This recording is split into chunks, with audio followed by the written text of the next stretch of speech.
Hello friends, this is Kunal. Welcome to my channel fruitful learning.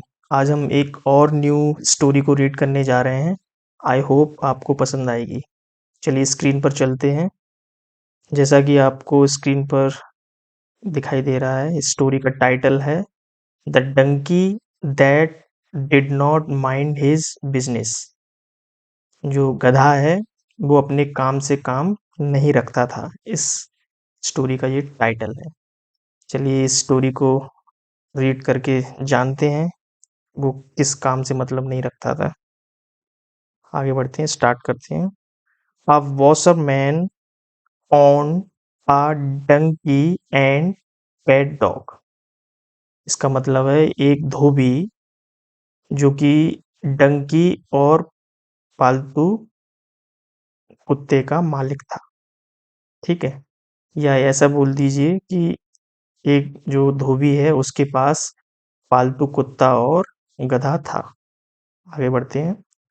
While जबकि the Dunki work hard. जो donkey है, जो गधा है, वो क्या करता था? बहुत मेहनत करता था। The dog ate and slept. यहाँ पर पास्ट का स्ट्रक्चर है, जबकि क्या इसका मीनिंग क्या निकल रहा है पूरे का कि एक जो डंकी है वो बहुत ज्यादा मेहनत करता था, और जो कुत्ता है वो क्या करता था? वो खाता था और सोता था। ये मीनिंग निकल रहा है। ठीक है, स्टिल मतलब फिर भी। The donkey did not complain. फिर भी जो गधा है उसने कभी कंप्लेन नहीं की। ठीक है, आगे बढ़ते हैं। वन नाइट, एक रात, a thief tried to enter the washerman's compound. Compound मतलब होता है एक छोटा सा खेत या छप्पर टाइप का, एक जगह बनाकर तार वगैरह लगाकर एक बाउंड्री खींच लेते हैं, उस जगह को बोलते हैं कंपाउंड। है ना? छोटा सा खेत बोल लीजिए, यहाँ जानवर वगैरह बांधे जाते हैं। ठीक है। अ थीप एक चोर, थीप मतलब चोर। ट्राई टू उसने कोशिश की, एंटर प्रवेश करने की, घुसने की, कहाँ पर? The bossman's compound. जो धोबी है उसके कंपाउंड में घुसने की कोशिश की। या पोस्टॉफी मैंने पहले भी कई वीडियो में बताया है, इसका मीनिंग होता है काकी के, धोबी का कंपाउंड। ठीक है, आगे बढ़ते हैं। The dog was sleeping. जो कुत्ता है वो क्या कर रहा था? वो सो रहा था। The donkey lying near the dog. जो गधा है वो क्या हुआ, क्या है? लाइंग मतलब लेटा हुआ था।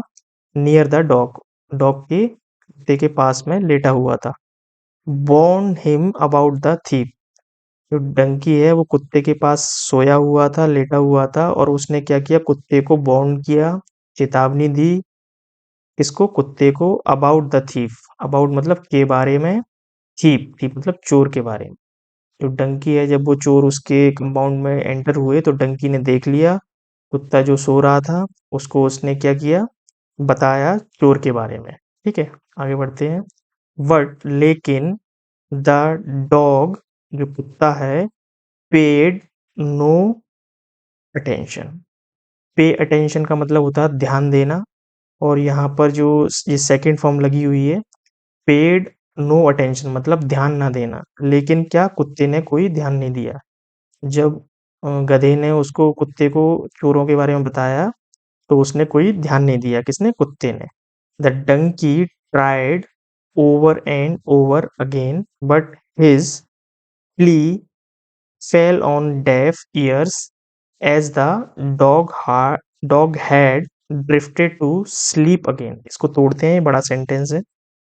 द डंकी ट्राइड, डंकी ने क्या किया? कोशिश की। Over and over again, over and over again का मतलब होता है बार बार।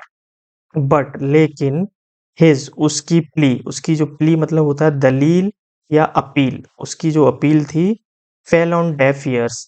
जो कुत्ता था उसने अनसुना कर दिया। फेल ऑन डेफ ईयर्स मतलब उसने इस कान से सुना और इस कान से निकाल दिया, अनसुना कर दिया।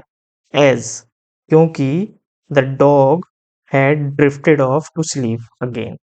क्योंकि कुत्ता जो है उसको बहुत नींद आ रही थी, वो फिर से उसको अनसुना करके सो चुका था। ठीक है, यहाँ पर स्ट्रक्चर लगा हुआ है पास्ट परफेक्ट का, है ना। आगे बढ़ते हैं। Feeling helpless. फीलिंग मतलब महसूस करते हुए, हेल्पलेस मतलब वो अपने आप को असहाय महसूस करते हुए। यहाँ पर फिर से वही ग्रामर लगी हुई है। सेंटेंस की स्टार्टिंग में जब किसी वर्ब में आईएनजी आई हुई होती है तो उसका मीनिंग निकलता है कोई काम करते हुए। फीलिंग मतलब महसूस करते हुए क्या, हेल्पलेस, असहाय महसूस करते हुए। The donkey started braying loudly. Braying मतलब होता है चिल्लाना। तो गधे अपनी आवाज में चिल्लाते हैं, उस तरह की आवाज निकालकर बहुत तेज आवाज में उसने चिल्लाया शुरू कर दिया। किसने? डंकी ने, गधे ने। जब वो हेल्पलेस महसूस हुआ उसको कि कुत्ता मेरी सुन ही नहीं रहा है, डॉग, और मैं अब मैं क्या करूं। तो उसने क्या है, जोर जोर से चिल्लाना स्टार्ट कर दिया।